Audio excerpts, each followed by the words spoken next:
CNN, North Korea's launch of a missile over Japan was a prelude to more military operations directed at the American territory of Guam, North Korean state media warned Wednesday. The country's state-run Korean Central News Agency reported leader Kim Jong-un presided over the dawn launch Tuesday of the ultra-modern rocket system, the first missile ever fired from the capital Pyongyang. North Korean officials told CNN in Pyongyang that Kim was very satisfied with the performance of the missile. The intermediate-range missile, identified by the North Koreans as the Song-12, flew over Japan, further fueling tensions between North Korea and the United States and its allies, Japan and South Korea. Early Wednesday, the U.S. conducted a test intercept of a medium-range ballistic missile off the coast of Hawaii, according to a statement from the U.S. Missile Defense Agency. A U.S. official told CNN the test was planned for a long time, before North Korea's launch. The North Korean launch was the first step of the military operation of the North Korean military in the Pacific and a meaningful prelude to containing Guam, state media said. Guam governor's office said in a statement there is no change in the island's threat level. We knew, based on North Korea events in previous years, that with the joint exercise between the U.S., South Korea, and its allies, we can expect rhetoric and activity in North Korea, said George Chaforos, Guam Homeland Security Advisor. South Korean President Moon Jae-in and Japanese Prime Minister Shinzo Abe both now believe pressure on North Korea should be raised to its limit so that North Korea will voluntarily come to the table for dialogue, South Korean presidential spokesman Park Soo-yoon said in a statement Wednesday. The two also agreed that the United Nations Security Council should enact more detailed and effective sanctions against North Korea. A new round of sanctions against Pyongyang were unanimously approved by the Security Council earlier this month. Guam has long been a focal point of North Korea's anger against the U.S. and is often a target of North Korean saber-rattling. It was threatened specifically by North Korea in 2013 and again earlier this month, following a fiery exchange of threats and insults between Trump and the North Korean regime. The small island in the western Pacific is the closest U.S. territory to North Korea and hosts two important U.S. military installations. One is Andersen Air Force Base, from which the U.S. has been staging B-1 bomber flights over the Korean peninsula, often in response to North Korea's missile tests. The U.S. flew bombers over North Korea following Pyongyang's two successful tests of intercontinental ballistic missiles in July.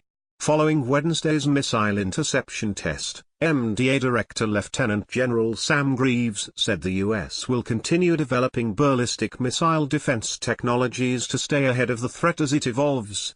All options on the table. Tuesday's missile was fired just before 6 a.m. Japan time, Monday 5 p.m. ET. The launch set off emergency sirens in northern Japan, triggering text messages that warned residents to seek cover.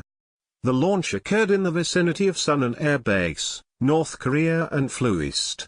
The ballistic missile overflew the territory of northern Japan before landing in the Pacific Ocean approximately 500 nautical miles east of Japan. A statement from the Pentagon said, it was the fourth missile North Korea fired in 4 days.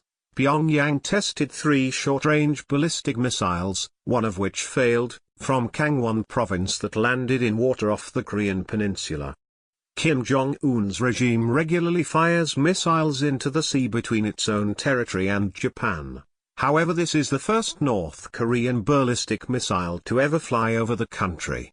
Though there is a political aspect to these launches, as much the international community sees them as a provocation. North Korea conducts them in order to perfect its missile technology. The world has received North Korea's latest message loud and clear. This regime has signaled its contempt for its neighbors, for all members of the United Nations, and for minimum standards of acceptable international behavior, he said Tuesday.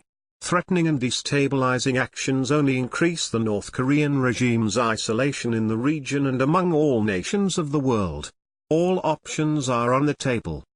The global community also swiftly condemned the launch as a violation of international law. The United Nations Security Council demanded North Korea stop further missile launches, strongly condemning the country's outrageous actions.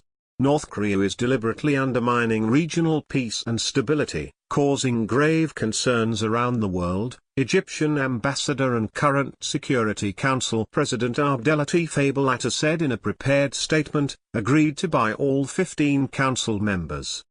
Japanese Prime Minister Abe called the launch the most serious and grave threat ever against the country. South Korea responded by conducting a bombing drill at 9:30 a.m. local time to test its capability to destroy the North Korean leadership in cases of emergency, unofficial with the country's defense ministry told CNN.